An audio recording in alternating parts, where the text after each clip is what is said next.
is increasingly warning that this situation is now a humanitarian crisis.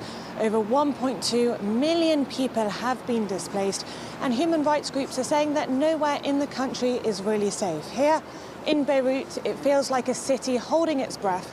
The city has almost become a giant car park, full of cars everywhere, on sidewalks and public spaces. And these cars are of people who have been displaced and who don't know where to go. Now, the state is really struggling. It doesn't have the means to cope with this humanitarian crisis. NGOs are also struggling. A lot of them depended on US aid, which faced severe cuts under the Trump administration last year. So lots of these people don't really have anywhere to go. Basically, if you don't have friends or family you can stay with, you're in big trouble. There are also a lot of sectarian tensions that are beginning to appear. A lot of the people who are being displaced are Shia. They are looking to move to non-Shia communities that are often seen as being safer, but there's lots of skepticism. People are afraid of hosting displaced people into their homes because they're concerned and terrified that their buildings, that their neighborhoods will then be targeted by Hezbollah. Human rights organizations are also warning about the horrific impact this is having on the country's children. They released numbers yesterday saying that over 370,000 children have been displaced. Over 100 children have been killed since this latest war began. And psychologists and rights organizations are warning about the severe, traumatic and generational impact this will have on the country. Olivia, another thing rights groups are also worried about is the situation in southern Lebanon, continuing Israel's expanded operation. Some saying that preventing Lebanese civilians from returning to their homes may amount to the war crime of forced displacement.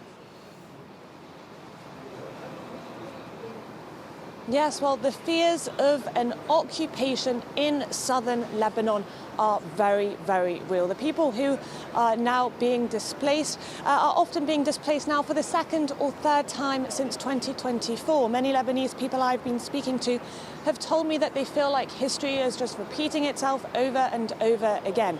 Because let's not forget, between 1982 and 2000, the Israelis occupied about a third of Lebanon, and that occupation is what gave birth to Hezbollah in the first place. Now the Israeli authorities have issued evacuation orders for about a fifth of the country in the south. Around 20% of Lebanese are under these evacuation orders, and the Israeli authorities have said that anyone who goes down to the south is putting their life in danger. Now, analysts are also warning that similar strategies are being used to the ones that have been used in Gaza. Now, the Israelis have been saying that they want to put in place this buffer zone, this security zone, that they will not leave until Israelis in the north feel safe. But those terms are very vague, and many are terrified that this permanent evacuation, this temporary evacuation, will become very permanent. Now, analysts have been warning also that the attempt is really to isolate people in the south, to make life unbearable there so that they are forced to leave. This is evident in the fact that a lot of the bridges over the Litani River have been bombed. For example, around 150,000 people are now isolated, according to the UN.